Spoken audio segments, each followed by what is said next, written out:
The night pressed heavy against the desert, carrying with it a chill that seeped through bone and soul. A thin slice of moon hovered in the sky, pale and cold, its dim light swallowed by the fire that blazed at the center of the camp.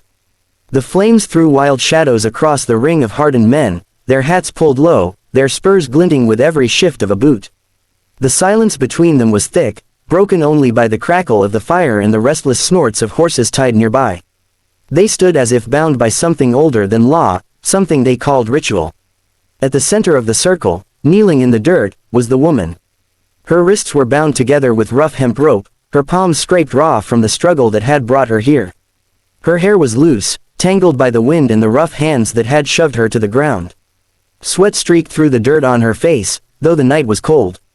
The necklace of bones clung tight against her throat, each fragment sharp and jagged, each movement making them clatter like whispers of the dead.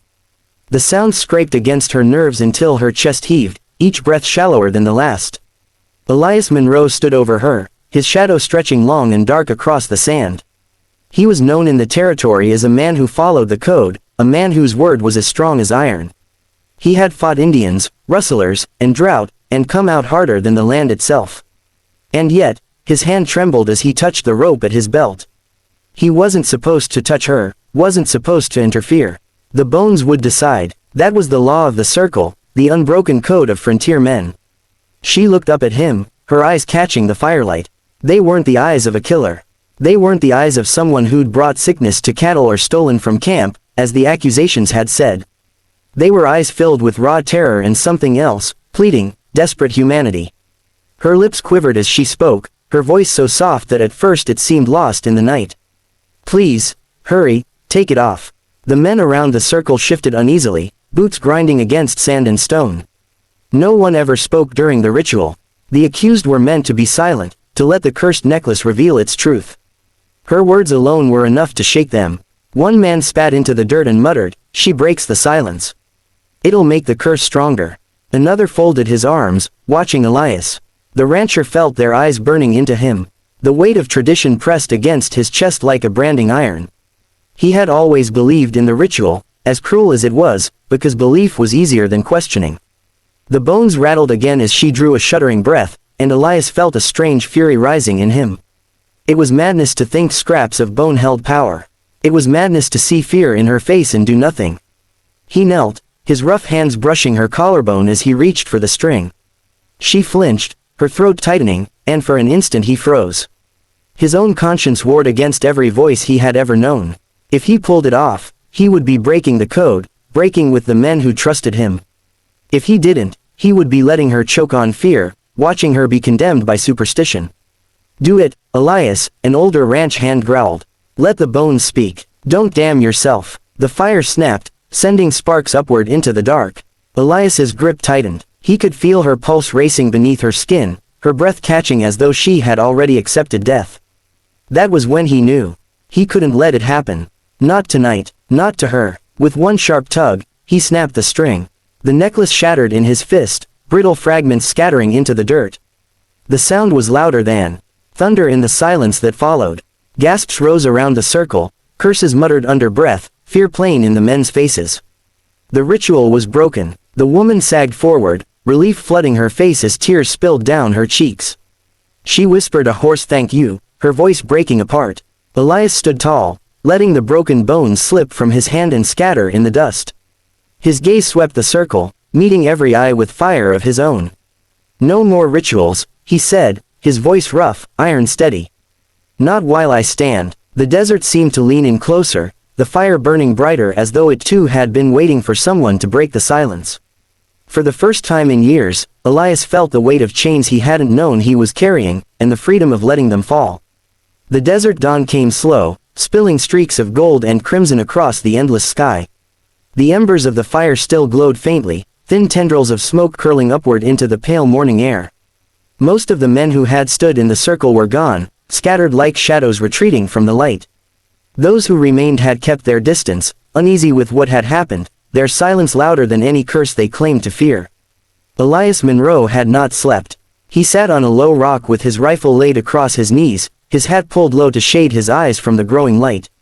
His jaw was set, his body still as stone, though his mind churned with the weight of what he had done.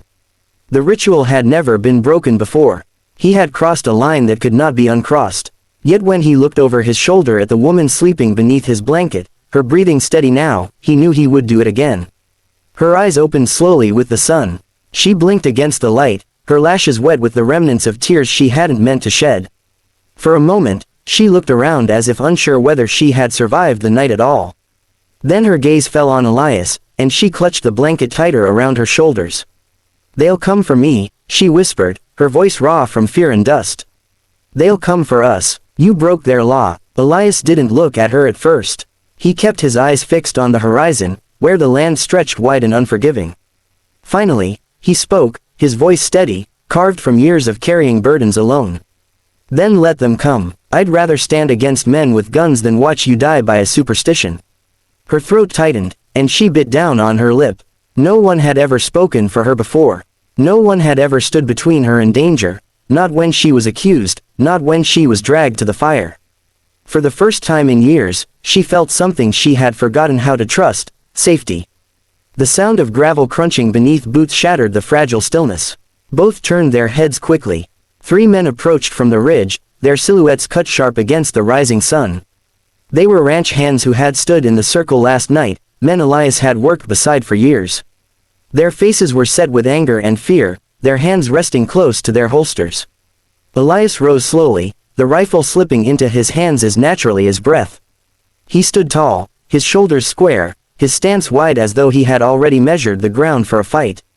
The woman stood too, trembling, but close enough that the edge of his arm brushed her. "You here to drag her back?" Elias's voice carried across the morning air like the crack of a whip. The leader spat in the dirt, his eyes burning with resentment. "You broke the ritual, Elias. You spit on the code. The council won't forgive that.